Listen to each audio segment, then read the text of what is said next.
हमसे किसी ने पूछा कि महाराज, शांति नहीं मिलती, शांति कैसे मिले। हम दिन भर के कार्यों में रहते हैं, दिन भर के अनेकों उतार और चढ़ाव में रहते हैं, कई प्रश्नों में रहते हैं, कई उत्तरों में रहते हैं, कहीं काम में रहते हैं, कहीं क्रोध में रहते हैं, कहीं लोभ में, कहीं अहंकार में रहते हैं। तो हम कैसे शांति को पाएं, कैसे शांति का अनुभव कर सकें। ऐसी यात्रा में जो हम दिन रात जो यात्रा कर रहे हैं, इस यात्रा में शांति कैसे संभव है। तो हंस के एक उत्तर याद आया कि कभी पानी को देखा है तुमने, कभी बहते हुए जल को देखा है, कभी होती हुई बरसात को देखा है, कभी समुद्र के जल को देखा है। अनेकों ऐसी चीजें हैं जो कि शोर तो बहुत करती हैं, पर उस जैसा शांत कोई नहीं। यदि आप किसी नदी के जल को देखें तो वह नदी का जल निरंतर बहता ही रहता है, कहीं पहाड़ों से टकराकर, कहीं पत्थरों से टकराकर, कहीं शहरों में मिलकर, कहीं गंगा जल में बहकर, कहीं कहीं हमारे घरों में भी वो जल आता है और वही जल बहकर फिर समुद्र में मिल जाता है। और लोग कहते हैं जल आवाज करता है, पर माफ कीजिएगा, जल ने कभी आवाज नहीं की। जब उस शांत प्रिय जल का रास्ता रोका गया, उस समय उसने गर्जना की। जल कभी भी अपनी शांति से बाहर नहीं आता, वह निर्दोष शांत रहता है। बरसात को देखा है, कभी बादलों को देखा है, बादल भी गरजते हैं, बिजली भी कड़कती है। जल जब पृथ्वी पे पड़ता है तो बहुत सी आवाज होती है, पर जल ने कभी आवाज नहीं की। जब वह पृथ्वी पे गिरता है और जो उन दोनों का मिलन होता है, उसकी वजह से एक ध्वनि प्रकट होती है जो हवा में मिलके हमारे कानों तक पहुंचती है। यदि पृथ्वी ना हो तो वह जल कभी आवाज भी ना करे।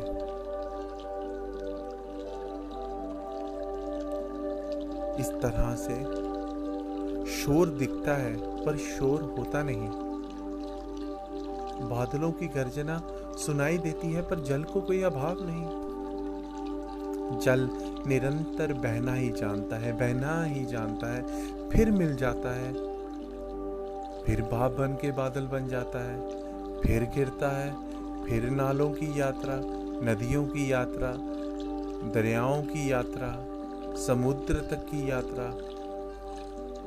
कहीं गंगा बन के पूजा जाता है, कहीं यमुना बनकर पूजा जाता है, कहीं गंगोत्री बन के पूजा जाता है, तो कहीं कहीं नालों से अपमानित भी होता है।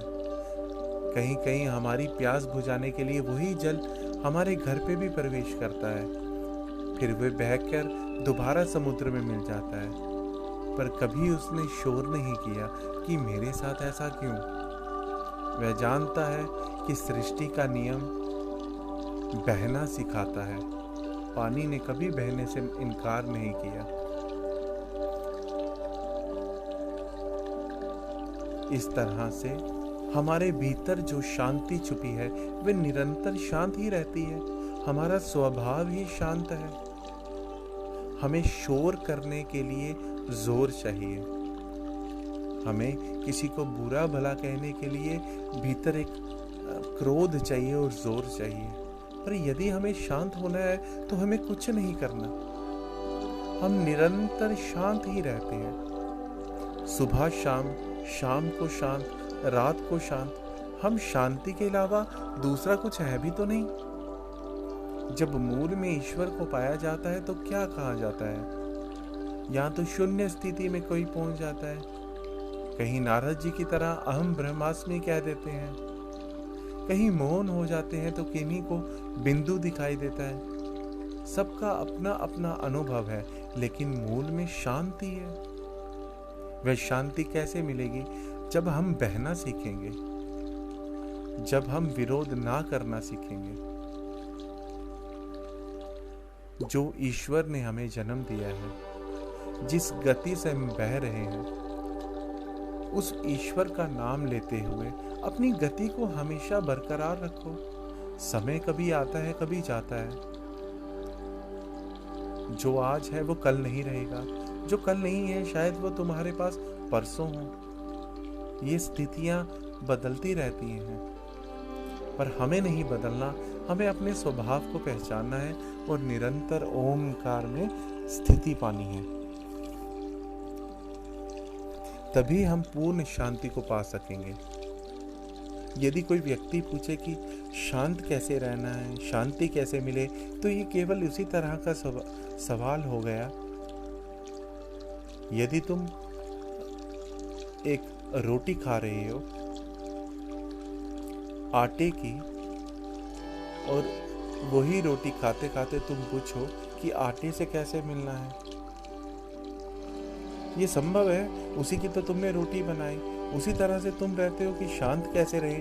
तुम शांत होते हो तभी तो दूसरे दिन काम करने के लायक बनते हो। यदि तुम शांत नहीं रहोगे रात को, दूसरे दिन काम कैसे कर पाओगे?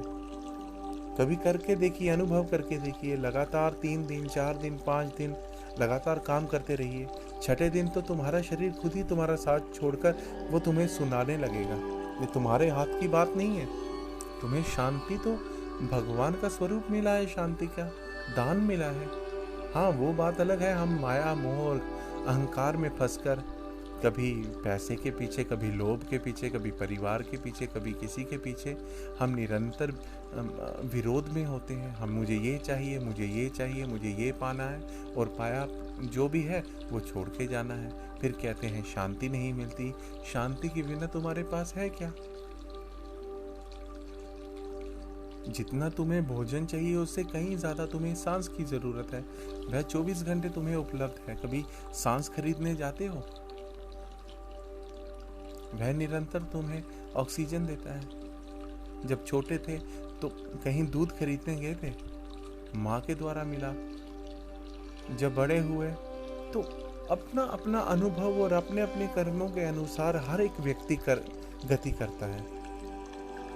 शांत चाहे अमीर हो, चाहे गरीब हो, चाहे दुखी हो, चाहे सुखी हो, शांति तो सबका अनुभव है। सुखी होकर भी शांति में जाना पड़ेगा, दुखी होकर भी शांति में जाना पड़ेगा। अमीर होकर भी यदि पूर्ण सुख लेना है तो शांत में जाना पड़ेगा। और यदि ज़्यादा दुखी हो गए तो डिप्रेशन में जाने से बचने के लिए फिर शांति में जाना पड़ेगा। तो शांति के बिना तो दूसरा अनुभव ही कोई नहीं है।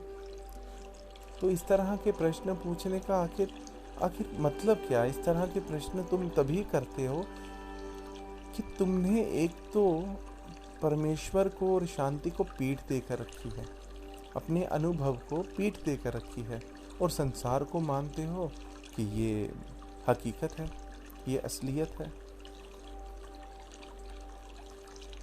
यानी कि जो तुम्हारा स्वभाव है और जो तुम हो उससे पीठ देकर रखी है, और जो तुम नहीं हो उसे दिन रात पाने के लिए निरंतर प्रयास करते रहते हो।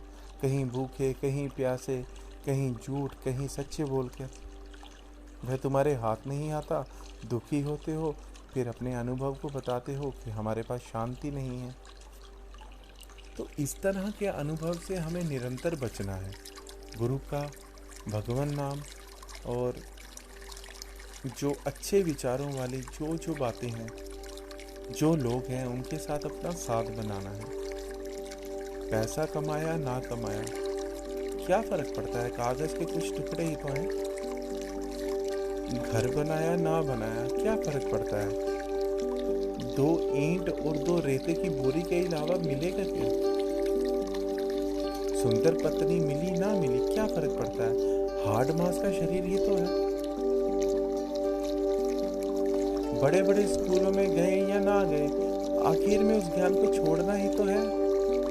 तो जो हरि नाम, जो तुम्हारा ज्ञान और जो तुम्हारी गुरु की जो दया है, उसे क्यों नहीं पाते? शांति तो मूल में ही मिलेगी। जब सब कुछ हरि पर निर्भर कर दोगे, क्योंकि करने और करवाने वाला वो हरि ही है, तो तुम्हें मूल में शांति अवश्य मिलेगी। यदि तुम खुद खुदा बनने की कोशिश करोगे और चीज़ों के पीछे पागलों की ओर दौड़ोगे, वह चीज़ें तुमसे दूर होती जाएंगी और हाथ में सिर्फ दुख के अलावा, घृणा के अलावा, पश्चाताप के अलावा कुछ नहीं लगेगा। इसलिए सदैव उन चीज़ों को होने दो, वह निरंतर चलती ही जाएगी। तुम्हारे कहने पर कभी हवा रुकी नहीं, जल रुका नहीं, श्वास रुकी नहीं, वह निरंतर अपने मज़े से और अपने आनंद से ही चलते हैं। तुम्हारा बुढ़ापा, तुम्हारी जवानी, तुम्हारा बचपन तुम्हारे हाथ में नहीं था, अपनी मौज में ही चलते हैं। तो तुम संसार को अपने आप से कैसे चला सकते हो? ये संसार भी अपनी मौज में ही चलता है, पृथ्वी अपनी मौज में चलती है, सूरज चंद्रमा अपनी मौज में चलते हैं। तो तुम मूर्ख हो ना, उन्हें रोकने की कोशिश करते हो और ये तय करते हो कि हम इन्हें चलाएं, तो क्या हाथ लगेगा? पश्चाताप ही ना। इसलिए सदैव जल की तरह निरंतर बहते रहो, सदैव बहते रहो, मंजिल खुद ब खुद मिल जाएगी। अहंकार ना करो। यदि जल अहंकार करके कहीं रुक जाए तो पूरी पृथ्वी के पे अकाल पड़ जाएगा, सूखा पड़ जाएगा। ना कभी अनाज होगा, ना कभी मनुष्य होंगे, ना कभी पेड़ होंगे, ना कभी जानवर होंगे।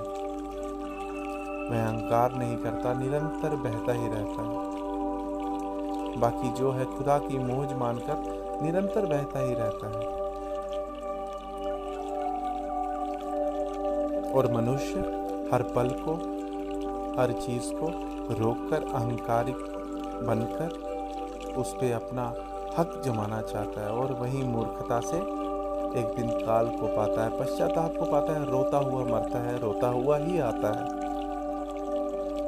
हरि राम हरि राम हरि राम। अपने मूल को पहचाने, भगवान नाम को पहचाने, अपनी गति को पहचाने। शांति तो तुम्हारे पास निरंतर ही है। हरिओम का गुंजन करते हुए लंबे स्वर में हरिओम का जाप करें। हरि